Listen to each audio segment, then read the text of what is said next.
BFM Business et Tech & Co présente De quoi je me mêle? François Sorel. Bonjour à tous, et c'est la rentrée pour De quoi je me mêle. Quel plaisir de vous retrouver. Et bien voilà, on vous l'avait dit juste avant les vacances, comme promis pour cette dernière semaine d'août, nous sommes présents. De quoi je me mêle, vous le savez, votre rendez-vous tech du week-end. On est ravis de vous retrouver. Et puis, bien sûr, l'actualité, elle ne s'est pas arrêtée durant cet été. On va en profiter justement pour faire un gros club de la presse IT pour revenir sur toutes les annonces plus ou moins récentes dans le domaine de la tech. Je vous rappelle aussi le hashtag DQJMM si vous voulez réagir à ce qu'on raconte et nous écrire, notamment sur X. Encore une fois, bienvenue à vous toutes et à vous tous. C'est parti pour le premier De quoi je me mêle de cette saison. De quoi je me mêle sur BFM Business et Tech & Co. Et autant vous dire qu'on a quand même pas mal de choses à vous raconter dans le domaine de la tech. Et puis surtout, vous nous avez manqué beaucoup. Anthony Morel est avec nous. Salut Anthony. Salut François, salut tout le monde. Et bien voilà, il est de retour Anthony. Bah oui, bien sûr, vous nous avez manqué. Voilà. Vous en plateau et puis vous qui nous écoutez, qui nous regardez. Exactement. On a la chance de se dire que finalement on fait un métier. Quand on revient, on est content de revenir. Ouais, ça va. C'est. Et je souhaite vraiment à tout le monde d'avoir ce petit T'as raison. plaisir. On ne mesure pas toujours ce bonheur. Exactement. Anthony, que vous retrouvez le matin sur BFM Business et la mi-journée aussi chez Estelle. Estelle Denis, ça n'a pas bougé pour cette nouvelle saison. Gonzague d'Ambricourt est avec nous. Salut Gonzague. Messieurs. Voilà, Gonzague qui est blogueur, passionné de nouvelles technologies, youtubeur aussi, et puis qui est entrepreneur, avec évidemment une boîte spécialisée dans les réseaux. Et à tes côtés, c'est Nicolas Guyot. Salut Nico. Salut François, bonjour tout le monde. Le grand baroudeur de la tech. Il était déjà tout petit qu'il commentait les premiers iPhones. Ah bah oui, on les a connus tous les deux. Exactement. On les a découverts. Nicolas, on a dit beaucoup de conneries aussi. Je vais retrouver évidemment sur Clubic. Tu en es le rédacteur en chef. On va commencer par les pixels. Et oui, parce que en catimini, enfin j'ai dit en catimini, mais c'est vrai que en dehors des grands moments de la tech, Google a annoncé ses Pixel 11. Oui. C'est toujours un événement parce que nous, journalistes, on aime beaucoup les pixels en général, parce que ce sont des téléphones déjà fabriqués, conçus par Google, donc avec un Android pur. On sait que côté photo, on sera vraiment dans le haut du panier. Il y a quand même pas mal aussi d'innovations liées à Android qui sont présentées en avant-première sur ces téléphones. Et donc, on attendait avec impatience, Anthony, ces nouveaux Pixel 11. Oui, c'est ça, avec impatience. Et moi, je dois dire que c'est ma première petite déception de l'année. Et d'autant plus que, comme tu le disais... Patatras. Oui.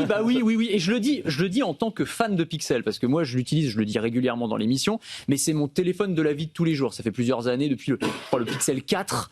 alors, j'ai pas eu tous les pixels, mais en tout cas assez régulièrement, parce qu'on en teste beaucoup des téléphones. Mais moi, ceux que j'utilise au quotidien, c'est vraiment les pixels. Donc, je connais assez bien cette gamme.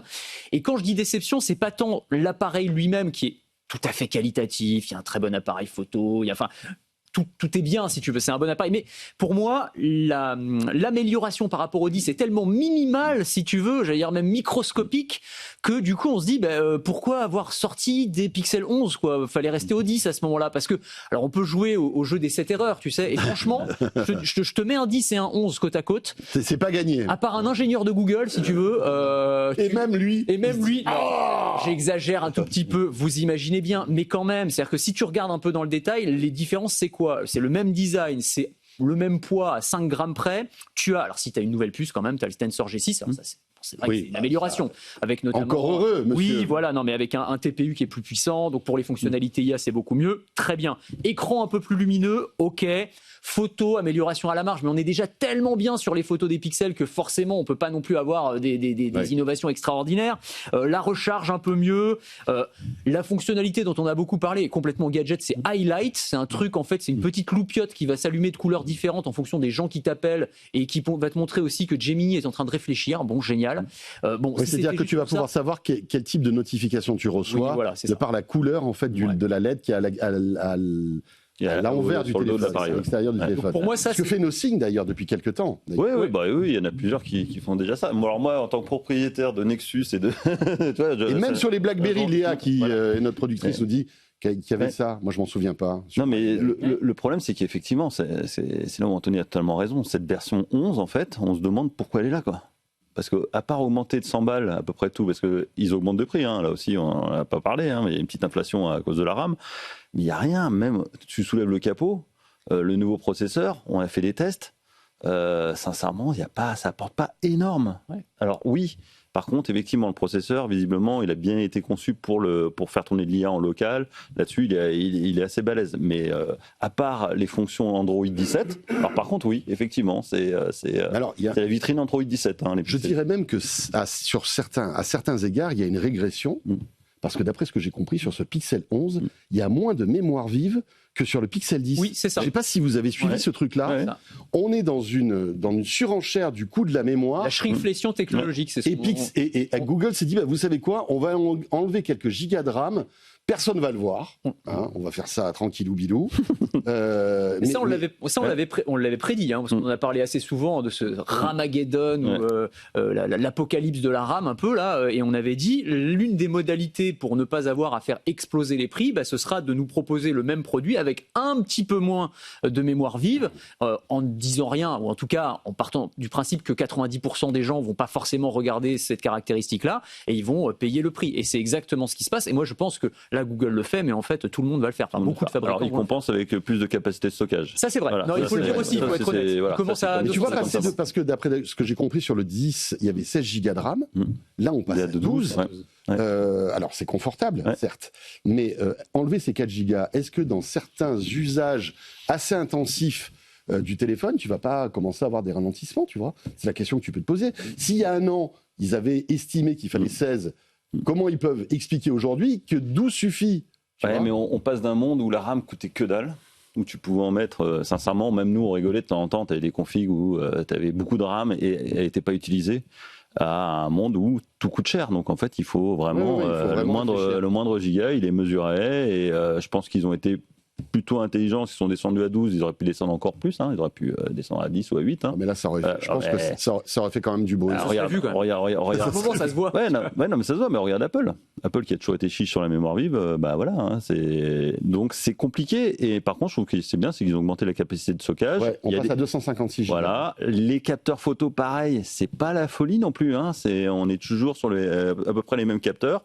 Alors par contre, le savoir-faire logiciel, c'est magistral. Là, on est sur une vitrine technologique. En fait, si vous avez un Pixel 10, ça n'a rien de passer au 11. Là-dessus, on est clair. Par contre, si vous avez un vieux smartphone Android ou un vieil iPhone et que quand vous allez voir les nouveaux tarifs du mois de septembre, peut-être vous allez vous dire, je vais peut-être essayer un Pixel. Et voilà. C'est vrai, mais il faut être juste dans notre appréciation, c'est-à-dire que le reproche qu'on fait là, on le fait régulièrement à Apple. Quand on dit le nouvel iPhone par rapport à la version de l'année d'avant, il n'y a pas grand-chose qui s'améliore, et ils nous vendent un nouveau modèle tous les ans. Donc quand c'est des fabricants comme Google qui le font, faut aussi le dire. Moi, c'est vrai que jusqu'ici, j'avais trouvé qu'ils étaient assez disruptifs, même si c'est un mot que j'aime pas trop, d'une année sur l'autre. Là, c'est la première fois que, tu vois, je reste un peu sur ma faim. Donc dommage. Et on se demande, et c'est la question qu'on se pose aussi souvent, mais c'est à quoi ça sert? Est-ce qu'on a vraiment besoin d'avoir un cycle de smartphone tous les ans? Est-ce que juste tu peux pas sortir un téléphone tous les 2 ans avec des vraies nouveautés quand tu fais ton annonce? Parce que là, pour le coup, il y a vraiment pas grand-chose. Et le problème, c'est qu'il y a beaucoup de fonctions dont on n'aura pas accès en France, parce qu'en fait, c'est beaucoup d'IA. Ah oui, et voilà, et donc il y a beaucoup de fonctions qu'on ne pourra pas voir en France pour l'instant à cause de l'Union européenne et de la réglementation. Donc voilà. Mais par contre, il y a 2-3 trucs pas mal. Il y a Rambler notamment qui est une dictée vocale. En fait, au lieu de saisir avec le clavier vos messages, vous parlez à votre téléphone. Bon, ça, vous allez me dire, tous les téléphones le font. Sauf qu'en fait, il corrige à la volée. Il vous envoie des textes nickel. Sincèrement, c'est assez bluffant. C'est vraiment bluffant. Il y a le téléprompteur. Tu t'en sers pourquoi? Pour envoyer des SMS, des mails? C'est pas ça. Ça enlève les hésitations. Ah oui. Tu dis j'aimerais manger un. Donc ça va reprendre ça. Alors que si tu dis dans Siri j'aimerais manger un burger, ça va écrire ça. T'es là. Envoyez patron. Effectivement, pas une innovation majeure non plus. Et les innovations principales en IA, elles sont dispo que dans 7 pays, et pas nous. Et alors, c'est quoi les innovations qu'on n'aura pas Il y a des trucs bien ou pas? C'est vraiment l'essentiel des sujets de prédiction, d'IA embarqués comme avec Apple. Hein. Voilà, comme par exemple, tu échanges avec un ami en disant j'aimerais bien aller à la pizzeria, machin, ce soir, etc. Aux États-Unis, il va pouvoir te proposer de réserver des places directement. Envoyer une invite à ton pote. Voilà, en mode agent IA, quoi. Voilà. La partie assistant vraiment qui nous manque. Et là, cela dit, nous, comme on n'a pas d'amis pour les inviter à manger des pizzas, il n'y a pas de pizzeria en France. Il n'y a pas de pizzeria en France. Ça sert. De toute façon. Non, mais voilà. Après, il y a téléprompteur qui est pas mal. Il y a deux trucs que j'ai bien aimé aussi. Téléprompteur, vous pouvez vous filmer. Téléprompteur. Nous, ça nous parle. Dans cette idée aussi. Vous vous filmez, c'est pour les influenceurs et pour les créateurs de contenu. Vous vous filmez et vous avez une petite bande en bas où vous pouvez lire le contenu que vous avez écrit avant. En surimpression. Voilà, en surimpression directement avec le téléphone. Et il y a les styles photographiques. On n'en a pas parlé, mais ça, c'est un peu inspiré d'Apple aussi, qui avait lancé la mode. C'est en fait, vous définissez un style photographique pour votre téléphone. Alors, c'est pas un filtre. C'est appliqué vraiment en amont de la photo et ça donne des photos un peu personnalisées. Personnalisées avec le style que vous voulez. Tu peux un peu augmenter le contraste. Voilà. Ok, bon voilà. Les tarifs, parce que évidemment, on va rigoler un peu. 1200 €, c'est ça? Alors, le premier Pixel 11 est à 999. 1000 €. Ouais. Ensuite, tu as le Pro qui est à 1200. 1200, 1400. C'est 1400. 1400 et après 2000 pour le pliant. Voilà. Le pliant qui, pareil, c'est même que l'année dernière, un peu plus fin. Qui n'évolue pas énormément et qui va avoir du mal, à mon avis, face à la concurrence. On en parlera tout à l'heure parce que là, on voit que on arrive avec un nouveau form factor, que ce soit chez Apple, qui devrait annoncer son pliant, mais aussi chez Samsung. J'ai cru comprendre que le nouveau Samsung Fold qui vient de sortir cartonne, en fait. Ouais. Le format form factor, vraiment, c'est dingue. Ouais. Et ça va changer beaucoup de choses. Hein. Ouais, c'est assez intéressant. C'est marrant parce qu'on en parlait, ça, justement, de ce format où on est premier à en avoir utilisé. On se disait, mais c'est bizarre, ces bandes noires, là, quand on regarde une vidéo en haut ou en bas. Là, en fait, ils ont à peu près réglé le problème. Bon, voilà pour ce Pixel 11. On enchaîne avec les lunettes Meta. On en avait parlé, je pense, dans cette émission il y a quelques mois de cela. On avait détecté que Meta travaillait en fait sur un système de reconnaissance faciale dans les lunettes. Visiblement, Tony, ça avance. Oui, ça avance. Alors, on en avait parlé parce qu'il y avait eu des fuites dans la presse à l'époque. C'était le New York Times qui avait fait une enquête et qui avait sorti des mémos, des notes internes chez Meta qui expliquaient de manière très très claire que la prochaine brique technologique qu'ils allaient installer dans leurs lunettes, donc les lunettes IA, les Meta Ray-Ban, etc., eh bien, ce serait une brique de reconnaissance faciale. Reconnaissance faciale, qu'est-ce que ça veut dire concrètement? Ça veut dire que les caméras qui sont intégrées dans les lunettes, on leur ajouterait un petit algorithme qui permettrait d'identifier potentiellement n'importe qui. Vous croisez quelqu'un dans la rue, vous scannez la foule du regard et vous allez pouvoir savoir que j'ai croisé François Sorel. Bon, on se reconnaît dans la rue. Mais les gens, on va pouvoir les reconnaître grâce à juste leur visage et on peut imaginer ensuite avoir leur profil sur les réseaux sociaux. Tu as directement l'Instagram de la personne. Alors, bon, et donc là, alors pourquoi on en parle aujourd'hui? Parce que ça semble se confirmer. Meta a déposé un brevet pour une caméra intelligente qui permettrait d'identifier des personnes et de les taguer sur des vidéos. On n'a pas énormément plus d'informations, mais en tout cas, ça semble confirmer que la prochaine phase pour ces lunettes connectées, ce sera l'intégration de la reconnaissance. Ouais, un peu plus que ça. En fait, il y a des chercheurs qui ont trouvé les composants logiciels dans les applications de Meta AI, des références à ce système. Donc en fait, c'est vrai. C'est déjà implémenté, mais pas mis en route. Exactement. En fait. C'est name tag. Et l'idée, c'est qu'apparemment, Meta profite un peu du bordel qui se passe ambiant aux États-Unis pour faire passer des trucs un peu zoom de ce genre en disant non, mais c'est que pour faire une expérimentation, mais c'est quand même dans l'appli qui est distribuée à des millions d'utilisateurs. Mais moi, c'est ça que je comprends pas, parce que tu as raison, tu dis ils essayent de le faire un peu en douce et tout, mais en fait, je comprends pas leur état d'esprit. Moi, à chaque fois que j'en ai discuté avec des gens de cette fonctionnalité-là, alors peut-être qu'après on a des biais de confirmation parce qu'on fréquente des gens qui pensent un peu comme nous et tout, mais à chaque fois on m'a fait la réflexion, mais c'est horrible, enfin personne n'a envie d'avoir ça. Je ne sais pas si vous connaissez, vous identifiez des gens autour de vous qui auraient envie d'avoir des lunettes qui leur permettent de savoir qui se trouve autour d'eux. Et donc je me dis, Meta, bon ils sont pas débiles évidemment, ils doivent faire des benchmarks, des études de marché, des trucs. Est-ce qu'il y a un marché pour ça? Est-ce que vraiment cette fonctionnalité elle n'est pas plus répulsive qu'attractive pour le consommateur. Pour moi, une fonctionnalité reconnaissance faciale, enfin, c'est le repoussoir ultime dans le genre de truc qui fait vraiment flipper, si tu veux. Et je me dis, il y a peut-être un décalage entre les ingénieurs de la Silicon Valley, tu sais, on appelle les technobros, un peu, qui sont vraiment dans leur monde, un peu, oh génial, on va pouvoir se reconnaître dans la rue et tout, et puis je vais pouvoir t'ajouter sur les réseaux sociaux. Mike, regarde, on est en train de tester, ça marche, c'est génial. Et regarde, je t'invite à manger une pizza avec mon agent IA grâce aux lunettes et tout. Enfin, tu vois, de peu connecter tout ça. On revient encore aux pizzas. Bah voilà, c'est pour ça que j'en parle. Et puis le grand public, où 90% des gens vont dire, mais attends, mais c'est quoi ce truc? C'est-à-dire que n'importe qui dans la rue va pouvoir m'identifier. Donc, je suis dans le métro, par exemple, je pense une jeune femme, par exemple, et on va pouvoir l'identifier en 2 secondes et pouvoir ensuite ajouter son Insta. Enfin, ça n'a aucun sens, tu vois. Personne veut d'un monde comme ça. Et effectivement, ils ont essayé de le faire en douce. Et l'autre truc qui était dans les notes internes aussi révélées par le New York Times, c'était qu'il le disait de manière assez claire, hein, il voulait aussi mettre en avant les fonctionnalités médicales pour faire passer la pilule en disant, bah si, pour les personnes non-voyantes ou malvoyantes, c'est génial, parce que tu vas pouvoir identifier les personnes autour de toi, les personnes que tu connais, etc. Donc la reconnaissance faciale, c'est intéressant. Mais une fois que tu sors du médical et que tu arrives dans le grand public, c'est un peu plus inquiétant, quoi. Après, je trouve ça hyper puissant. Ah oui. C'est vraiment un truc hyper puissant. Est-ce que nous, finalement, notre génération qui est assez réticente sur ces trucs-là, n'est pas un peu en décalage? Est-ce que finalement, tu vois, peut-être que la prochaine génération dira, ok, cool, savoir que je peux ajouter Gonzague parce que je l'ai croisé quelque part, j'ai vu qu'il avait, il faisait des vidéos, je sais pas, peut-être on peut imaginer plein de trucs et tout, tu vois. Moi, je pense que leur marché, c'est pas forcément le grand public, c'est eux.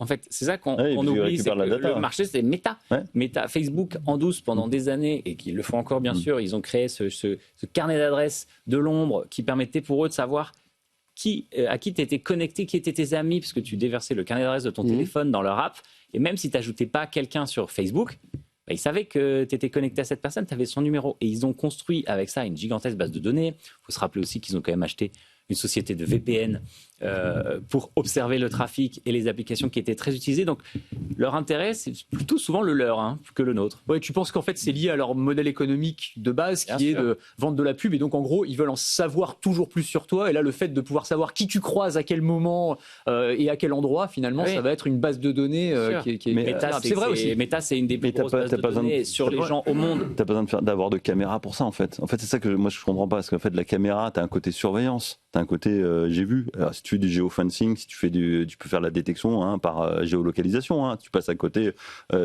d'un ami, les 2 téléphones, ça match, tu sais que la personne est là. Je vois pas l'intérêt, effectivement, de filmer pour filmer, quoi. Sachant que c'est un truc, c'est quand même un gros frein, quoi. Il y a des enjeux en plus derrière, en termes de vie privée, mais aussi après les points de vue techniques. Les moulinettes, elles peuvent pas filmer 24/24.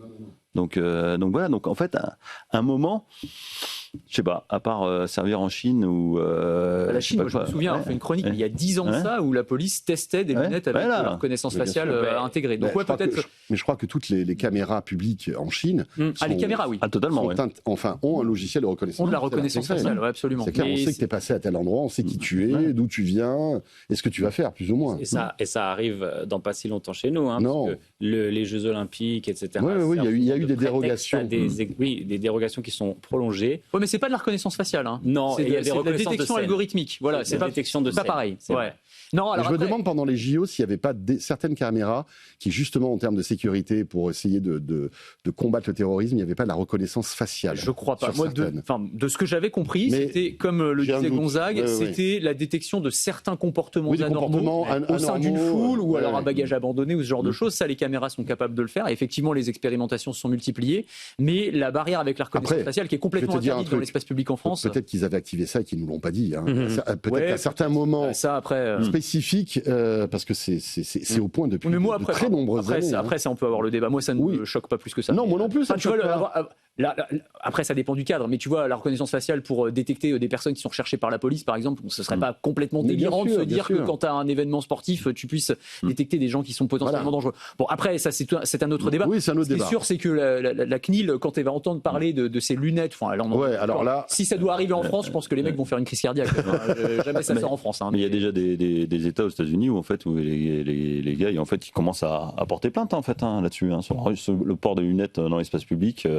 notamment sans LED. Alors maintenant, il y a la LED obligatoire. D'ailleurs, je crois que même Meta a fait le nécessaire pour que. Il y a pas mal de bidouilleurs qui tu pouvais hacker le truc, tu pouvais péter Mais bon. Maintenant, dès que tu essayes d'y toucher un petit peu, ça se. Ouais, en fait, ça désactive la caméra. Et après, moi, je trouve que ce qui est dommage, c'est qu'en fait, tout ça va vers des lunettes plus compliquées à gérer. Moi, ce que j'ai adoré sur ces Ray-Ban, sur les premières Meta, en fait, c'est la simplicité. La simplicité de ces lunettes qui se mettent à jour fréquemment, on a plein de nouvelles fonctions qui arrivent, etc. Mais c'est simple. J'ai juste des écouteurs, j'ai une caméra, je peux prendre des photos, t'es en vacances, t'as pas besoin de sortir ton téléphone, prends des photos, tu veux filmer un petit truc, filme un petit truc. Point barre. Là, ils commencent à nous rajouter des couches, Et là, sincèrement, est-ce que tu as envie d'avoir des lunettes usine à gaz sur le nez, quoi? Non, mais ce qui était génial de ces lunettes, c'est la simplicité. Ouais, mais tu sais, c'est un peu le sens de toutes ces boîtes-là qui veulent toujours ajouter de l'innovation, toujours essayer de.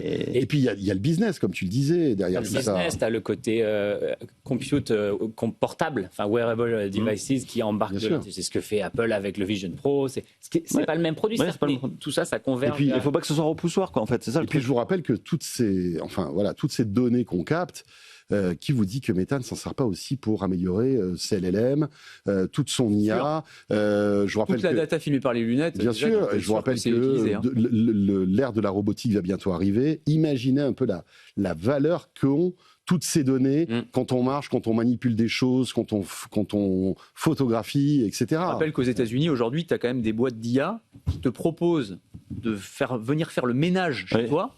Avec et la femme de ménage avec des lunettes connectées ou avec une petite caméra et tu dois bien montrer ce que tu fais pour bien filmer ce que tu fais et en fait du coup pour entraîner les robots ensuite qui serviront à faire le ménage parce que la valeur de ces datas a plus de valeur que le prix horaire de la femme de ménage. C'est bizarre parce que moi je sais pas ce que vous en pensez mais ça me dérange ça parce que je me dis finalement ces gens-là sont en train d'enterrer leur métier.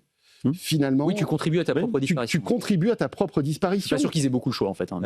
Certes, je suis d'accord, mais malgré tout, je trouve qu'il y a un côté cynique dans ce truc-là qui est effrayant. Alors, par contre, mais il va falloir des millions d'heures d'enregistrement avant d'arriver à un truc à peu près potable aussi. Donc, mais bon, tu mets 10 000 personnes qui font ça, tes millions d'heures, tu vas vite les avoir. Mais ils disent que justement, il y aura une petite dizaine d'années quand même avant d'arriver à un résultat potable. Pour les robots, pour les robots. Mais tu sais que pour le fait de scier la branche sur laquelle on est assis, si on peut dire, c'est vrai dans tous les métiers, et y compris les journalistes, tu as maintenant des applis d'IA qui te proposent, toi en tant que journaliste, de relire plein d'articles générés par l'intelligence artificielle et de dire voilà qu'est-ce qui pourrait être amélioré, est-ce que le titre ça va, du point de vue d'un lecteur humain, est-ce que tu mettrais ça plutôt avant ça, et t'es payé à l'heure et c'est assez bien payé, j'avais regardé, je sais plus le nom du site, et ils proposaient en fait pour tous les métiers à partir du moment où tu as une expertise particulière et bien d'aider à entraîner les modèles. Voilà, tu fais l'apprentissage sur tout à fait. Waouh. Allez, on enchaîne avec cette polémique qui dure concernant les gamers et les possesseurs de PS5 avec le PS Blackout qui a fait couler beaucoup d'encre cet été, Anthony. Oui, c'est ça. Alors on rappelle le contexte général, mais enfin je pense que tous ceux qui nous écoutent et qui nous regardent sont un peu au courant que Sony a balancé un énorme pavé dans la mare en disant on arrête les jeux physiques, on passe au tout dématérialisé. Donc il y a évidemment une énorme levée de bouclier de la part des joueurs. Et tout ça rapidement, dès 2027, je crois que ça y est, c'est fini, il n'y a plus de galettes. 1er janvier 2028. 1er janvier 2028. Mais ils vont commencer déjà à réduire. GTA est annoncé sans support physique, etc. Donc GTA n'existera pas en support physique. Ça fait partie du chantage qu'opère le mec qui publie des leaks du jeu, en disant moi j'ai envie qu'on puisse l'avoir en physique. Ce qui est peut-être plus efficace, alors parce que du coup il y a eu des appels au boycott, dont le fameux PS Blackout, donc qui consiste à ne plus se connecter en ligne et à quitter le PSN même carrément. À quitter le PSN. Bon, ça a fait flop pour l'instant. Enfin, c'était évident que ça allait pas fonctionner. Enfin pour moi c'était une évidence, même si tu n'es plus connecté, tu joues plus. C'est ça. C'est-à-dire que ceux qui sont les plus mécontents, c'est ceux qui jouent sans doute le plus. Donc ça doit être dans la tête un truc. J'y vais pas. Mais surtout, en fait, le truc. Alors moi, c'est pareil, je suis un peu désolé du fait qu'on arrête parce que je suis un collectionneur de boîtes physiques, j'adore, etc. Je prends acte du fait que le dématérialisé maintenant c'est le gros du marché et que d'un point de vue économique ça pas tellement. Enfin, ça a du sens pour Sony en tout cas d'aller vers le tout dématérialisé. En revanche, ce qu'on peut vraiment leur reprocher, c'est leur sens du timing, puisque en plein milieu de ce blackout PlayStation et de cette bronca des joueurs, ils se sont fendus d'un mail que vous avez peut-être reçu, qu'ont reçu tous les joueurs de Play, qui rappelle, mais vraiment noir sur blanc et de manière assez peu ambiguë, que en gros, quand vous avez des jeux dématérialisés, vous ne possédez rien. Alors c'est savoureux. Enfin, je sais pas, tu veux peut-être en parler, Nico. Oui, non, mais ils ont reçu, comme quoi ils ont rappelé qu'en fait on avait des licences pour jouer à des jeux et que les jeux, en fait, on les possédait pas, quoi. Vous téléchargez un jeu sur le PlayStation Network, ce jeu, vous avez acheté une licence d'utilisation. Oui, c'est-à-dire qu'on achète la jouissance du jeu. Voilà. C'est ça. Donc, mais vous ne possédez pas. Alors, mais c'est quoi la différence entre le fait de le posséder et d'avoir la jouissance du jeu finalement? Ah bah non, si tu as la boîte physique, tu la possèdes, tu peux la revendre, tu peux revendre ton d'accord, avec le CD, tu vois, c'est ça en fait. Le truc, tu peux le prêter, tu peux faire ce que tu veux avec. Tu l'achètes après, voilà, et il a une valeur à la revente. Là, en gros, tu as une licence d'utilisation qui peut pas sauter. cessible. Ah ben non, et puis surtout qui peut sauter pour tout et n'importe quoi. Ils écrivent, vous ne possédez pas le produit numérique. Quand on achète ou télécharge un jeu, on peut l'utiliser, mais on n'en est pas propriétaire. On ne peut ni le revendre, ni le prêter, ni le léguer. Et ils expliquent également que par exemple ton compte peut sauter pour n'importe quelle raison et à ce moment-là tu perds tous tes jeux, que s'il y a un bug de leur système à eux pour une raison ou pour une autre, en fait tu perds tout.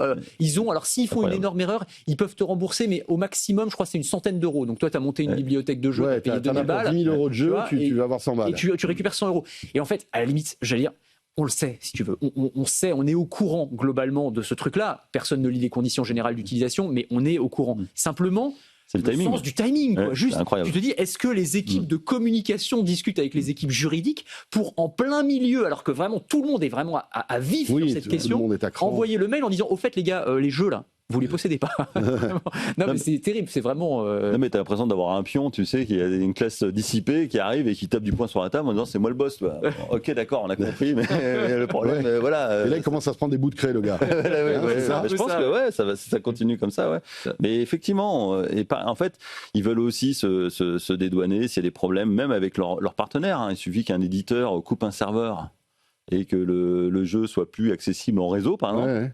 Mais avant, ils pouvaient se prendre des procès, des trucs comme ça. Là, le but, c'est de dire que globalement, voilà, c'est propre. Vous avez le droit juste d'utiliser. On est dans notre, c'est des CGU, c'est comme ça. Mais il y a beaucoup de choses comme ça, pareil sur votre voiture. En fait, on est quand même dans un monde de l'abonnement. Spotify, Netflix, vous payez un abonnement et quand il s'arrête. Tout le contenu auquel vous aviez accès s'arrête. Ouais, sauf que c'est pas pareil là. Ah mais je suis d'accord avec toi. Tu t'achètes un GTA, ça va te coûter entre 80 et 100 balles. Ah non mais on est d'accord. Et surtout, il est marqué. Et là, tu t'abonnes pas. Il est marqué acheter sur le site. Donc c'est vrai que. C'est ça, tu vois. Autant, moi, je peux comprendre. Tu t'abonnes, je sais pas moi, à un service d'abonnement de jeu sur Xbox ou sur PlayStation.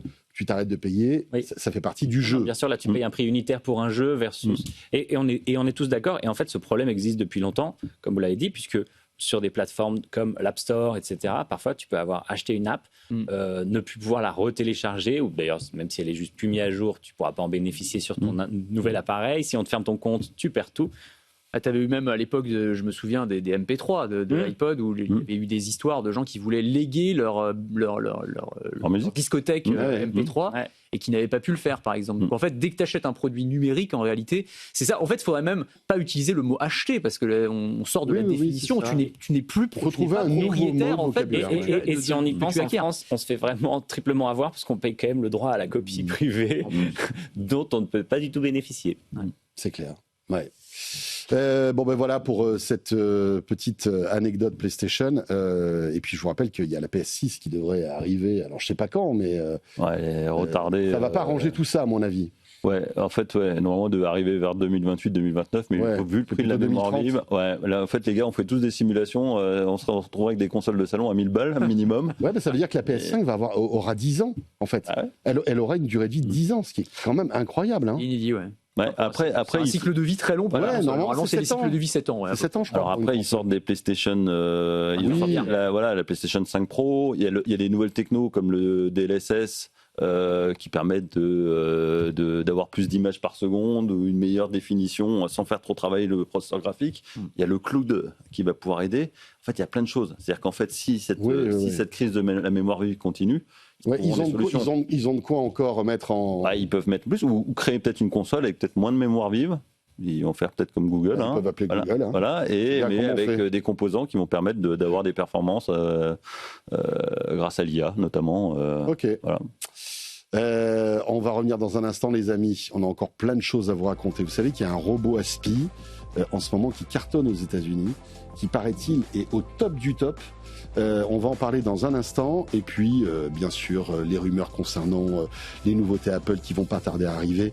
Et on parlera aussi robot avec Unitree qui a fait sensation quand même lors de ces Jeux Olympiques des robots. Anthony en parlait et on en a aussi parlé dans Tech & Co. À tout de suite pour la deuxième partie de ce De quoi je me mêle. Un grand merci d'être là.